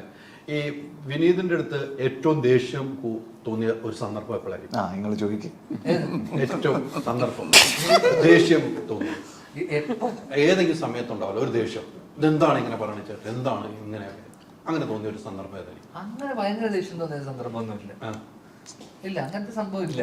ഏറ്റവും ഇഷ്ടം തോന്നിയത് എപ്പോഴാണ്? അങ്ങനെയില്ല, ഒന്നുമില്ല. ഇഷ്ടം തോന്നാനും ദേഷ്യം തോന്നാനും ഉള്ള 2 സന്ദർഭങ്ങളും ഉണ്ടായിട്ടില്ല സത്യം പറഞ്ഞു. നമ്മളിപ്പോ ഈ സിനിമ അല്ലെങ്കിൽ ഇപ്പൊ ഇതുമായിട്ട് ബന്ധപ്പെട്ടാണല്ലോ നമ്മളിപ്പോ അടുത്ത് കാണുന്ന കാര്യങ്ങളൊക്കെ. അപ്പൊ എനിക്ക് ആദ്യത്തെ ഇതിന്റെ പ്രധാന പ്രശ്നം വെച്ചാൽ മോണിറ്ററും പോകുന്ന സ്ഥലത്തൊക്കെ മോണിറ്ററും സ്പോട്ടും ഉണ്ടാവും, എഡിറ്റും. അപ്പൊ നമ്മൾ അഭിനയിക്കുന്ന സമയം നമ്മൾ എന്താണ് ചെയ്തതെന്ന് നമുക്കൊരു ആക്ടേഴ്സിന് നമുക്കൊരു ജഡ്ജ്മെന്റ്, ആൾക്കാർ ജസ്റ്റ് 1-2 സാധനം ലുക്ക് കാര്യങ്ങൾ എന്താണ് ചെയ്തിട്ടുള്ളതെന്ന് അറിയാനുള്ള കൗതുകമല്ല.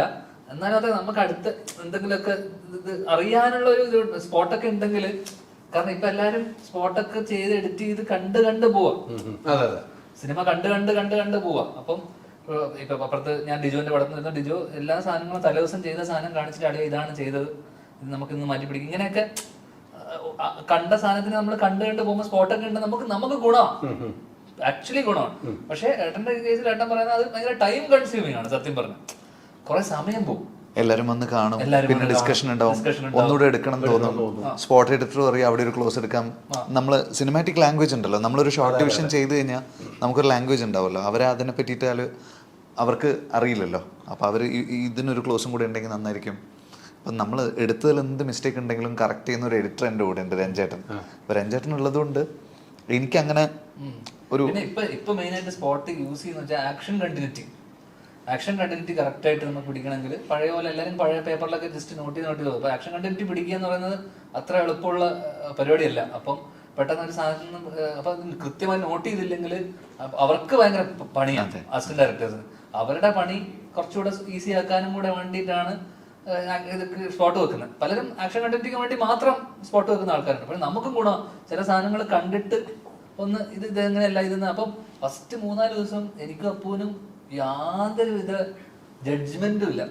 ഏത് എന്താ ചെയ്യുന്നെന്നോ എന്താണ് ഇത് പരിപാടിയെന്നോ നമുക്ക് ഈ ലുക്ക് എന്താണെന്നോ ഒന്നും അറിയില്ല. കാരണം ഈ ചെറിയ സാധനത്തിന് നമ്മൾ ഔട്ട് കാണുമ്പോൾ അപ്പൂനും എന്താ പരിപാടി എന്ന് കിട്ടുന്നില്ല, എനിക്കും. കാരണം നമ്മൾ ഓൺ സ്ക്രീൻ ഈ കെമിസ്ട്രി വർക്ക് ആവുന്നുണ്ടോ, ഈ സാധനം എന്താണ് നമുക്കറിയണമല്ലോ, നമ്മൾ ചെയ്യുന്ന എന്തെങ്കിലും രീതിയിൽ ഓക്കെ ആണ്. അപ്പൊ ഏട്ടൻ പറയുന്നിടത്ത് നമ്മൾ ഓക്കെ, ഏട്ടൻ അത് കൃത്യമായി കൺസീവ് ചെയ്തിട്ട് ഏട്ടൻ അറിയാലോ ഇതാണ് വേണ്ടതെന്നുള്ളത്. പക്ഷെ എന്നാലും നമുക്ക് ആസ് ആക്ടർ നമുക്ക് എന്തെങ്കിലും അറിയാൻ പറ്റിയിരുന്നെങ്കിൽ എന്ന് എനിക്ക് തോന്നിയിരുന്നു ഒരു ഫസ്റ്റ് 4-5 ദിവസം.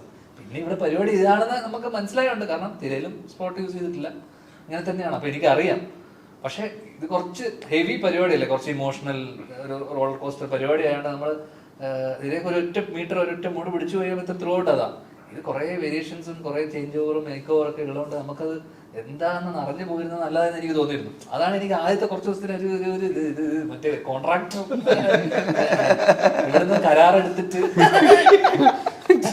അടിച്ച് തീർക്കണം. എന്തോ ദേഷ്യമുണ്ടോ? കാരണം ചില സ്ഥലത്തൊക്കെ ഫോക്കസ് ഔട്ട് പോകുന്ന സ്ഥലത്തൊക്കെ ഞാൻ 1-2 ഷോട്ടൊക്കെ അത് മതി അപ്പൊ നമ്മുടെ ഫോക്കസ്. കാരണം ഞാൻ ഫൈനൽ കട്ട് ആലോചിക്കുന്ന ഹൈദർക്ക.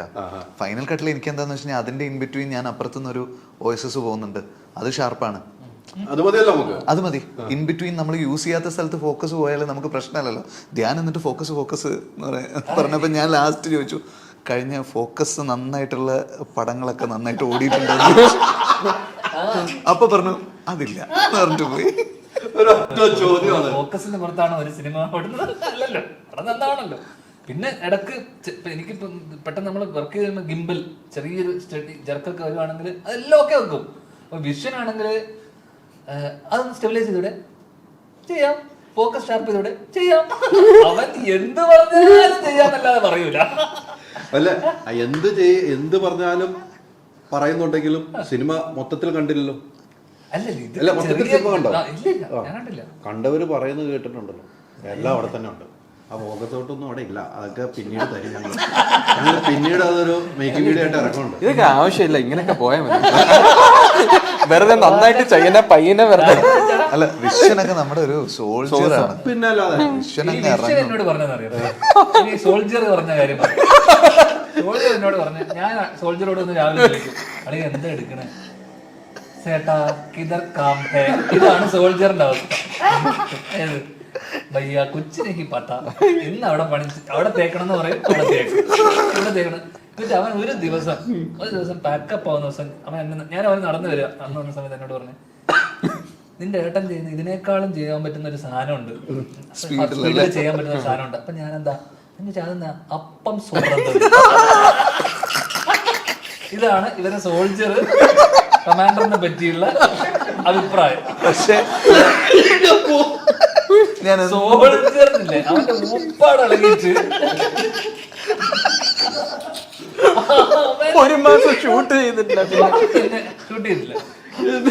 അല്ല പക്ഷെ ഞാൻ എന്ത് പറഞ്ഞാലും അവന് എടുത്തു തരും. അടിപൊളിയാണ് വിഷൻ. ഒരു നോ ഇതുവരെ കഴിഞ്ഞ 2 പടത്തില് ഞാൻ കേട്ടിട്ടുണ്ട്. വിശ്വ എന്ന് പറഞ്ഞ ഓക്കെ എന്നാ പിന്നീടാ എന്ന് പറഞ്ഞിട്ട് അപ്പം സ്പോട്ടില് ഞാനല്ലാതെ പറയാൻ പറ്റില്ല. പക്ഷെ എന്തായാലും പുള്ളിയുടെ ചങ്കാണ്, ഒരു മാറ്റമില്ല. നമ്മുടെ എല്ലാവരുടെയും ചങ്ക ഇവിടെ ബട്ടിയാ. ഓക്കെ അല്ലേ? ഗംഭീരമായിട്ടെ സിനിമ. Thank you. അവിടെ ഉണ്ടാവും ഒരു രസകരമായ ഒരു മുഹൂർത്തം കൂടെ പറയാം. രസകരമായ മുഹൂർത്തം. അയ്യോ മുഹൂർത്തം നമ്മൾ ചോദിച്ച് മുഹൂർത്തം കവിഞ്ഞ് ഒരു രസകരമായ ധ്യാനിന്റെ ഒരു രസകരമായ അവിടെ വെച്ചുണ്ടായി. എനിക്കിപ്പോ രസകരമായിട്ട് തോന്നുന്ന ഒറ്റ മുഹൂർത്തേ ഉള്ളൂ, കസേര കളി. വീണ്ടും കറങ്ങി അടിച്ചു വന്നിട്ടുണ്ടല്ലേ? നമുക്ക് 4 കസേര എടുത്ത് ഒന്നുകൂടിയല്ലോ. 10-ാം തീയതി നമുക്ക് 11-ാം തീയതി കഴിഞ്ഞിട്ട് ഓടാം. ഒരു കളി എല്ലാം. പക്ഷെ ഈ സിനിമ സൂപ്പർ ഹിറ്റ് ആവട്ടെ. നമ്മൾ കുറെ കാര്യങ്ങൾ സംസാരിച്ചു, സിനിമയെ കുറിച്ച് സംസാരിച്ചു, രസകരമായ മുഹൂർത്തങ്ങളുടെ. സിനിമ കഥ പറയാൻ പറ്റാത്തതുകൊണ്ട് സിനിമയിലേക്ക് ഒത്തിരി പോയില്ല. ഇന്നലെ നമ്മൾ കുറെ പോയിട്ടു. ഞാൻ എന്തായാലും സിനിമാ കഥയിലേക്ക് പോകുന്നില്ല. ഞാൻ ഇപ്പോഴും പറയുന്നു, പഴയ ലാലേട്ടനെയും പഴയ ശ്രീചേട്ടനെയാണ് ഞാൻ ഈ സ്ക്രീനിൽ കാണാൻ വേണ്ടി പോകുന്നത്. അതിന് യാതൊരു മാറ്റമില്ല. അങ്ങനെ ഒന്നും പോകണ്ട. ഞാൻ രണ്ടുപേരെയും കാണാൻ പോയത്, അപ്പുവിനെയും എന്നെയും കാണാൻ പോയത്. ബാക്കി നീൻപോളി, ബേസിൽ ജോസഫ്, ബാക്കിയുള്ളവർ കാണാം. ഇവർ രണ്ടാളും കാണാൻ പോട്ടെ കേട്ടോ. അവരെന്തിനാ കാണാൻ പോകുന്നത്? എന്തിനാണ് കമ്പാരിസൺ അല്ലേ? ഞാൻ അഭിനയിക്കുന്ന അമ്മയുടെ അടുത്ത് പറഞ്ഞിരുന്നു. ഇത് അമ്മ എന്താ പറഞ്ഞത്? അമ്മ എന്ന് വെച്ചാൽ ഇത് അമ്മ അസോസിയേഷൻ ആണ്. അല്ല എന്താ പറഞ്ഞത്? അമ്മയ്ക്ക് ഭയങ്കര സന്തോഷമാണ്. ഞാനും അവനും ഒരുമിച്ച് വർക്ക് ചെയ്യുന്നു എന്ന് കേട്ടാൽ തന്നെ അമ്മയ്ക്ക് ഭയങ്കര സന്തോഷമാണ്. ആദ്യത്തെ ദിവസമൊക്കെ എൻ്റെ അടുത്ത് ചോദിക്കുമായിരുന്നു എങ്ങനെയുണ്ട് എന്നൊക്കെ ചോദിച്ചിട്ട്. ഒരു ദിവസം സെറ്റിൽ വന്നു ധ്യാൻ എങ്ങനെയുണ്ട്, ധ്യാനം തടി കുറച്ചിട്ടുണ്ടോ, ധ്യാൻ്റെ തടി. അതാണ് അമ്മയുടെ ഏറ്റവും വലിയ കൺസേൺ. അവൻ മെലിഞ്ഞപ്പോ ഒക്കെ അമ്മയ്ക്ക് ഭയങ്കര സന്തോഷമായിരുന്നു. എൻ്റെ അടുത്തോണ്ട് ഭയങ്കര സുന്ദരനായിട്ടുണ്ട് ഇപ്പൊ, അങ്ങനെ ഇങ്ങനെ എന്നൊക്കെ പറഞ്ഞു. പണ്ടും സുന്ദരൻ തന്നെ. ആ അമ്മേനെയാണ് ഇവൻ പൊറോട്ട കഥ അപമാനിക്കുന്നത്. ഞാൻ പൊറോട്ട വാങ്ങിച്ചു കൊടുത്തില്ലേ?